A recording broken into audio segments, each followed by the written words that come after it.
Hi guys, अगर आपको English सीखने का क्रेज है ना, तो आपके आसपास जितनी भी पड़ी हुई हिंदी की चीजें हैं सबकी इंग्लिश बनाना सीखो। जैसे मुझे मिला है ये पैम्पलेट और इस पे लिखा है, क्या आपके बच्चे को बार बार खांसी आती है?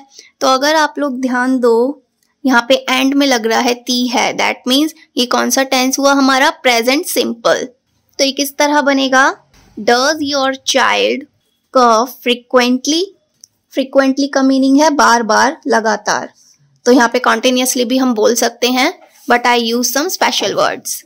तो जब भी आप कोई सेंटेंस बनाओ, फर्स्ट ऑफ ऑल आपको आइडेंटिफाई करना है कि उसकी आइडेंटिफिकेशन क्या है, और वो टेंस है, मॉडल्स है, कंजक्शन है, उसके अकॉर्डिंग हमें सेंटेंस फ्रेम करने होते हैं। नाउ नेक्स्ट सेंटेंस, क्या एलर्जी के कारण आपको खांसी या छींक आती है?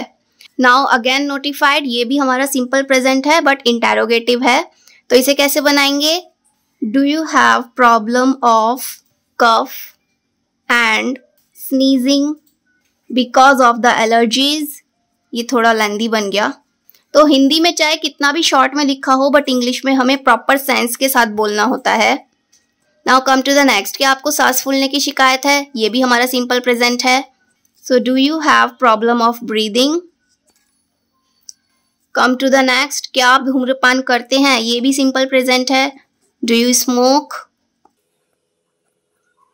तो इंग्लिश में फ्रेमिंग करना बहुत आसान है, बट जब हम हिंदी में उसी सेंटेंस को पढ़ते हैं तो हमारा माइंड जो है अचानक स्टक हो जाता है कि इसको मैं कैसे बोलूं। Now come to the final, अपने फेफड़े की जांच करवाइए। अब ये यहाँ पे कोई टेंस नहीं है, ये बहुत ही नॉर्मल सेंटेंस है, ना ही ये कोई मॉडल है। अपने फेफड़े की जांच करवाइए मीन्स ये सिंपल सी एक एडवाइस है, तो हम इसे लिख सकते हैं, गेट योर लंग्स चेक्ड, और डॉक्टर की सलाह लीजिए। अभी ये जो और आया ये कंजक्शन है, मीन सेंटेंस कनेक्ट कर रहे हैं।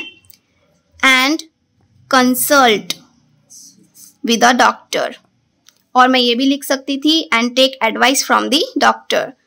तो एक सेंटेंस को हम इंग्लिश में बहुत अलग अलग तरीकों से बोल सकते हैं। So this is the complete framing of this pamphlet and rest of the words on this pamphlet return in English. तो बाकी हिंदी वर्ड्स ढूंढने की मुझे जरूरत नहीं है आपको बताने के लिए। तो जो जो हिंदी में लिखा था उसको मैंने इंग्लिश में ट्रांसलेट कर लिया है, and they are all simple present tense. Last वाले को छोड़ के बाकी सारे सिंपल प्रेजेंट ही थे। अब अगर आपको जानना है कि यहाँ पे डू क्यों आया है, यहाँ पे डज क्यों आया है, और यहाँ पे गेट क्यों आया है, यहाँ पे चेक्ड क्यों आया है, मतलब ईडी क्यों लगा है, चेक क्यों नहीं लिखा मैंने, so there are so many reasons of this thing.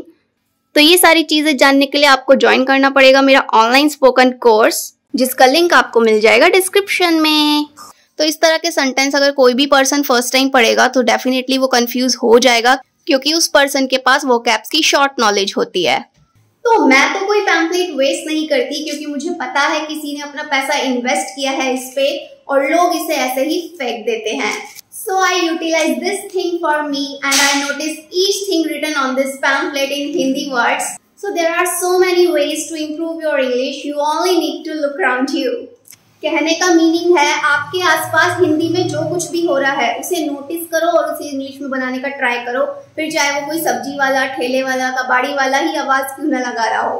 अगर टमाटर वाले ने बोला है टमाटर 100 रुपए किलो है, इससे कम हम नहीं देंगे, तो आपको पता होना चाहिए कि उसकी इस लाइन को इंग्लिश में कैसे कहना है। So this is the simple way to learn English and improve. See you in the next one. Bye.